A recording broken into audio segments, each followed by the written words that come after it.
dyma ni ar y bora cyntaf. Da ni'n barod i gychwyn ar daith Cerddwn Ymlaen 2014. Cychwyn ym Mhar Ceirias y fan hyn. A 8 diwrnod o gerdded i lawr i Gaerdydd. Mae pawb yn barod. Mae gennym ni 10-12 o gerddwyr gwadd efo ni heddiw a dymuno efo ni y cerddwyr craidd. So gobeithio dim blister sydd yn hyn. Gobeithio fi na ddim blisters. Ia, fo tudur di cael blister yn y cynger neithiwr. So dyma ni. Diolch yn fawr iawn. Cofiwch gefnogi ni. Pawb cerwch ar yn gwefan ni. Ar y tudalen Just Giving ar howch bres. A dwch allan ni'n gweld ni hyd y daith hefyd. Diolch yn fawr iawn am eich gefnogaeth chi. Ymlaen â ni.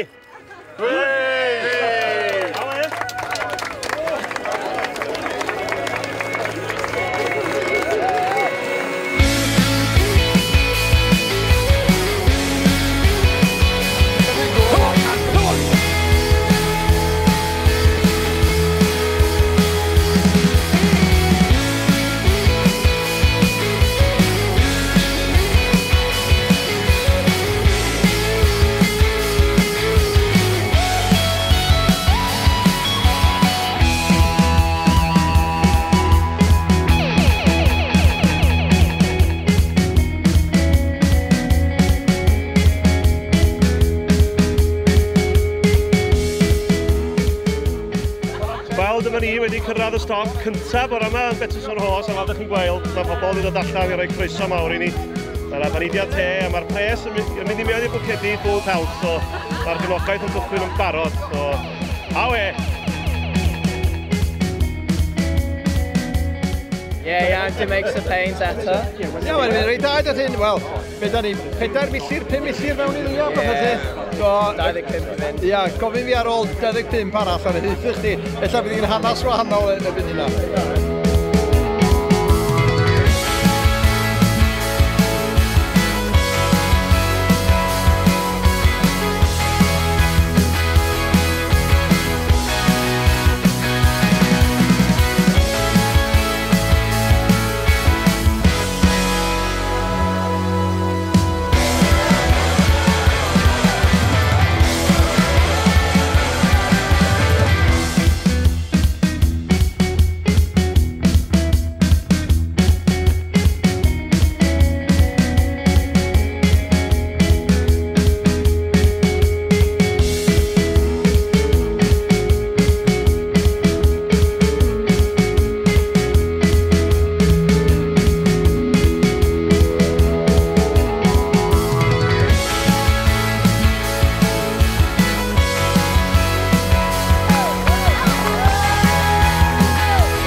Today we have the Cerddwn Ymlaen walk-on gang walking into Llansannan. They walked up from Eirias Park this morning and they're joining us here for lunch.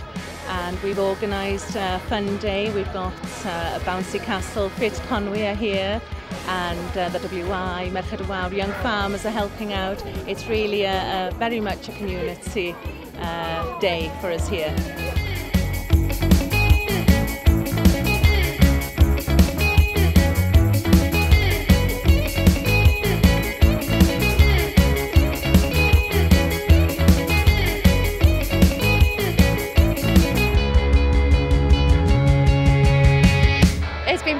I mean, it's only half a day, another 7.5 to go, but I'm loving it and feet are holding up.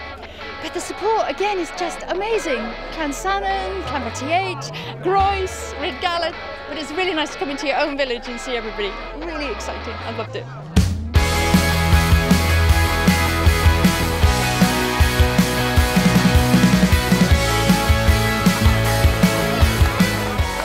Da ni'n cael y pleser o noddi diwrnod cyntaf daith. Da ni'n falch iawn o fedru wneud hynny. Yn amlwg mae'n achos bwysig iawn a mae'r ymdrech mae Rhys a'r criw ni'n wneud yn amlwg yn un arwrol ac yn heiddi pob cefnogaeth.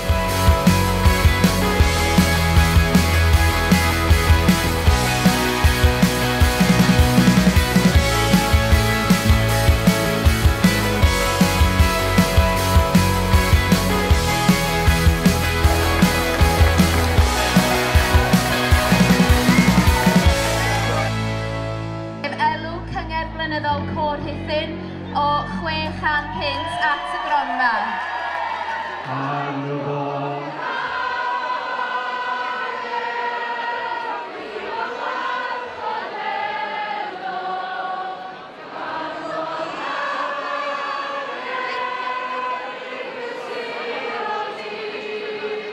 Wel, dyma ni, diwrnod cyntaf wedi i'w gwblhau. Da ni wedi gwneud 28 o filltiroedd, newydd gyrraedd top de Rhuthun rwan, a'r lle dan i sang, a profiad arbennig o gael canu am Onaf Angel yn acapella, pawb yn ymuno, oedd hi'n profiad arbennig iawn.